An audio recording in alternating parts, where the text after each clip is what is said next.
बिस्मिल्लाहिर्रहमानिर्रहीम। अस्सलाम वालेकुम। अपने यूट्यूब चैनल के सेक्शन क्वेश्चन एंड आंसर में हाजिर खिदमत हूँ।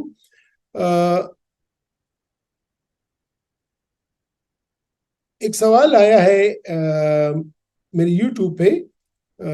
गुलजमान भाई उनका नाम है। उन्होंने मुझसे सवाल किया है कि रिस्पेक्टेड डॉक्टर साहब, why HBV are reactivated, what is the reason? कि डॉक्टर साहब हेपेटाइटिस बी दोबारा क्यों आ जाता है, इसकी वजूहत क्या है? तो ये बहुत ही बेहतरीन सवाल है और बहुत ही अच्छा सवाल है। और इस सवाल के जवाब में उम्मीद है कि बहुत से मेरे व्यूवर्स को भी इंफॉर्मेशन मिल जाएगी।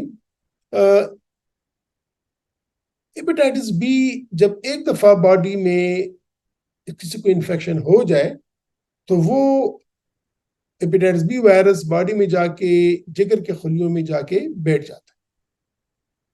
ठीक है।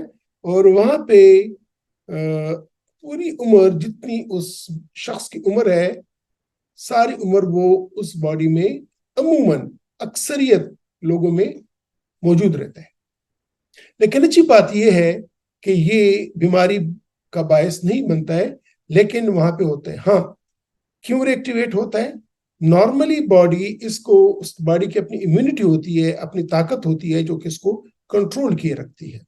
तो अगर ये इम्यूनिटी कमजोर हो जाए, ये बॉडी की अपनी ताकत कमजोर हो जाए, कोई और बीमारी हो, कोई ड्रग्स ऐसे ली हो कि जिससे बॉडी इम्यूनिटी कम हो जाती है, तो फिर ये हेपेटाइटिस बी दोबारा एक्टिव हो जाता है, दोबारा वो बढ़ना शुरू हो जाता है। और जब बढ़ता है तो वो जिगर पे इसके मुज़र असरात आने शुरू हो जाता है।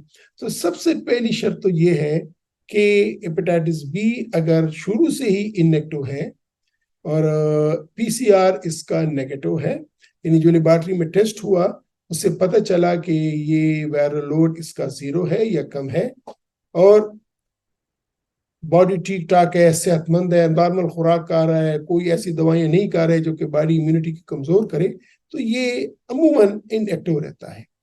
लेकिन अगर इनमें से कोई भी चीज हो जाए, नेचुरल इम्यूनिटी कम हो जाए, बॉडी की इम्यूनिटी कमजोर हो जाए, कुछ और बीमारियां हो जाए, कोई और जिगर को इन्फेक्शन हो जाए जिसमें जिगर की अंदरूनी ताकत कम हो जाए, तो फिर ये एक्टिवेट हो जाता है। हाँ, कभी कभार ऐसा भी होता है कि किसी शख्स का हेपेटाइटिस बी एक्टिव था, डॉक्टर साहब ने उसको दवाइयां लिखी, वो दवाइयां खा रहा है, वो दवाइयों को खाने से उसका वायरस कंट्रोल हो गया। ठीक है। लेकिन जब उसका वायरस कंट्रोल हो गया, उसने PCR किया, नेगेटिव हुआ, उसने दोबारा PCR किया, वो भी नेगेटिव हुआ, तो वो कहता है कि यार मेरा PCR तो नेगेटिव है, तो चलो मैं दवाई छोड़ दूं। उसका PCR नेगेटिव हुआ था, उसका वायरस कंट्रोल हुआ था उसकी दवाइयों की जोर से। अब उसने दवाइयां छोड़ दी, कुछ अरसे बाद वो वायरस फिर बाहर आ जाएगा, फिर एक्टिव हो जाएगा। तो ये भी वजह है। तो HBV रीएक्टिवेशन के बहुत सारी चांसेस हैं, लेकिन जो दो बड़ी आम वजूहत हैं और जो कि आम लोगों को समझनी चाहिए, तो ये मैंने आपके साथ शेयर की थी।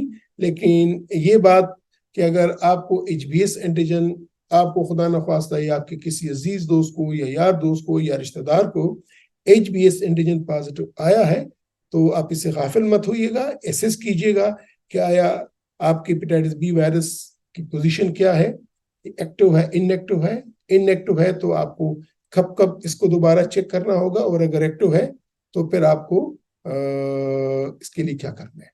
तो उम्मीद है गुलजमान भाई के मेरी इस एक्सप्लेनेशन से आपको आपके सवाल का जवाब मिल गया होगा। इजाजत चाहूंगा। खुदा हाफिज।